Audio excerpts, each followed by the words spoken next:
네, CTS 대국민 캠페인 동성애 스탑 시간입니다. 매주 목요일과 금요일 동성애와 관련한 기획 기사를 전해드리고 있는데요.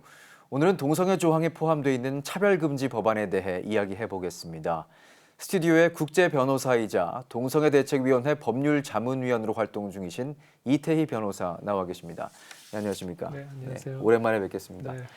예, 차별금지 법안에 대해서 좀 들어봐야 될 것 같은데요. 동성애 차별금지 법안 어떤 법안입니까? 일단 지금 2012년에 발의된 바 있는 차별금지 법안은 이제 성별이나 장애, 병력, 나이 등을 이유로 특별한 집단이나 개인을 분리하거나 구별하거나 제한하지 못하도록 되어 있거든요. 그래서 예. 사실 이 취지는 상당히 좋고 또 아름다운 것으로 볼 수 있는데요.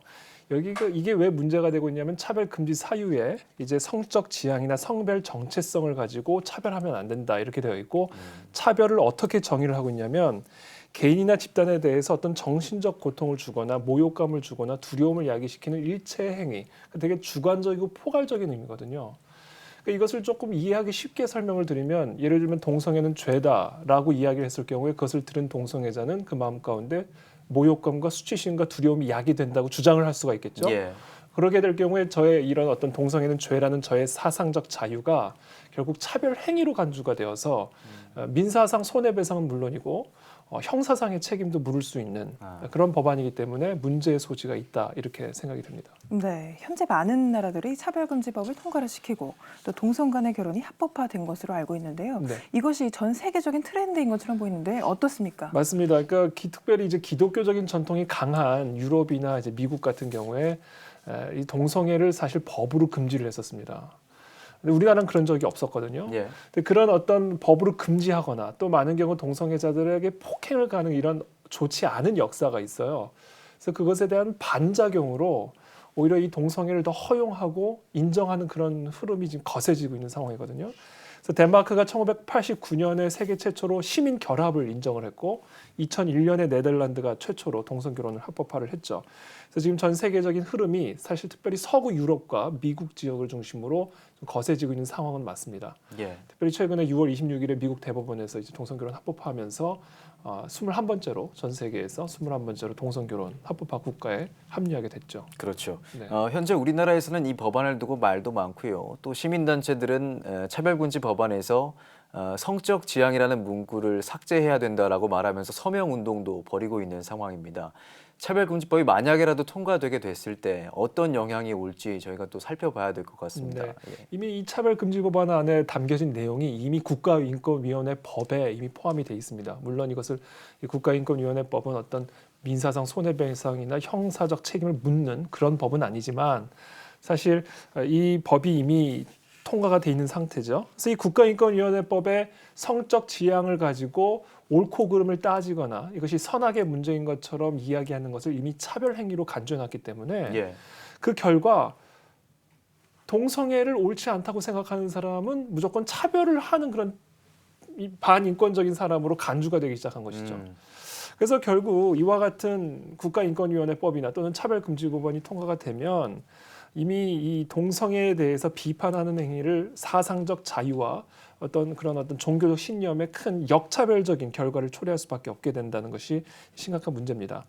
그래서 이미 영국 같은 경우는 2010년에 차별금지법안과 같은 평등법이 통과되면서 이 성경적 신념 또는 종교적 신념에 따라 동성애를 비판하거나 옳지 않다고 여기는 자들을 오히려 역차별하는 그런 결과들이 지금 일어나고 있죠. 사례가 많이 있죠. 사례가 많이 있습니다. 예를 들면 영국 등기소에서 수석 등기 담당관으로 일하고 있었던 마가렛 존스라는 사람은요.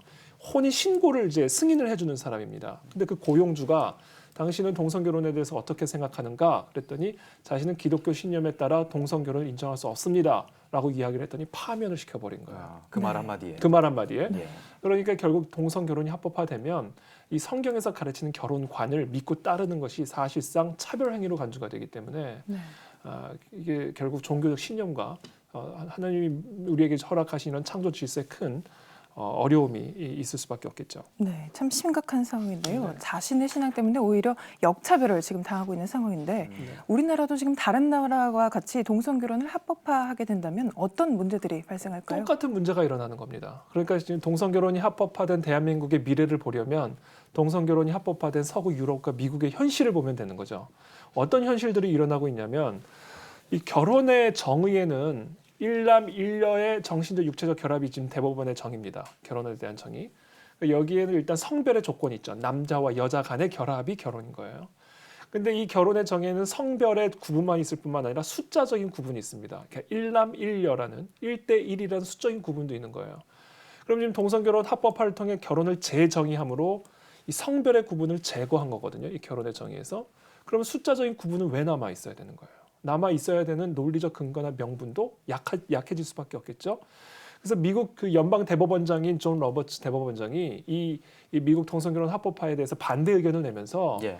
지금 이 동성결혼 합법화를 위한 이 논거가 앞으로 일부 다처제나 집단 결혼과 같은 다양한 형태의 결혼을 용인하는 논리적 근거로 똑같이 사용될 거라고 예측을 했습니다. 그래서 그 예측 그대로 동성결혼 합법화된 지 4일 만에 네이슨 콜리어라고 하는 몬태나주에 사는 한 남성이 와이프가 있는데 아내가 있는데 두 번째 아내를 나 아내로 두 번째로 삼고 싶다라는 결혼 그 혼인 신고 신청서를 몬태나주 지방법원에 제출을 했죠. 그래서 시카고 대학교 법대 교수도 머지않아 일부 다처제도 용인될 수밖에 없을 것이다. 윌리엄 보드라는 시카고 대학교 교수도 그래서 결국은 기본적인 이 가정 질서와 결혼 제도가 붕괴될 수밖에 없다. 저는 그렇게 봅니다. 네. 또한 이 성경적인 근간을 흔들고 기독교적인 가치관에도 이 차별금지 법안으로 인해서 큰 타격을 받게 된다면서요? 그렇죠. 그러니까 예를 들면 성경에서는 동성결혼을 금지하고 있단 말이에요. 결혼을 인정하지 않습니다. 그럼 동성결혼이 합법화되면 성경의 가르침은 불법적인 내용이 되는 거죠. 그래서 결국은 이 성경의 가르침, 더 나아가 이 성경을 믿고 따르는 그리스도인들에 대한 역차별과 소위 법적인 박해가 이루어질 수밖에 없는 거예요. 그래서 우리가 적당히 타협하든지 아니면 박해를 받든지 양단의 결정을 내려야 되는 그런 처지에 놓여지는 거죠. 그래서 뭐 실례로 미국 뉴욕타임스 컬럼니스트인 프랭크 브루니는 이 사람도 동성애자인데 성경 다시 써야 된다. 이건 오래된 관습에 기초한 비현실적인 현실에 맞지 않는 내용들이니까 동성애와 동성결혼을 인정하는 방식으로 다시 써라. 성경을 다시 쓰라는 얘기는 교회 문 닫으라는 얘기죠. 그렇죠. 네. 예. 그래서 이런 문제들이 일어날 수밖에 없다. 그래서 결국 이 동성결혼 합법화의 움직임은 그 칼날의 끝이 결국은 교회를 향할 수밖에 없다라는 겁니다. 네, 현재 이 동성혼이 판결을 앞두고 있는 상황인데요. 이 법원장 한 사람의 결정이 또 엄청난 결과를 초래할 수 있는 상황인 것 같습니다. 네, 맞습니다. 그래서 이것은 기본적으로 어떤 법원장이나 판사들이 결정한 문제가 아니고요. 이것은 정말 온 나라의 근간을 뒤바꿀 수 있는 아주 심각한 문제이기 때문에 전 국민적 여론을 다 반영을 하고 또 국민 투표로 이것은 결정돼야 될 부분이다. 저는 그렇게 생각합니다. 네, 네. 알겠습니다. CTS 대국민 캠페인 동성애 스탑 오늘은 이태희 변호사 모시고 동성애의 법률적인 문제에 대해 이야기 나눠봤습니다. 오늘 감사합니다. 네, 감사합니다. 오직 복음, 오직 믿음. CTS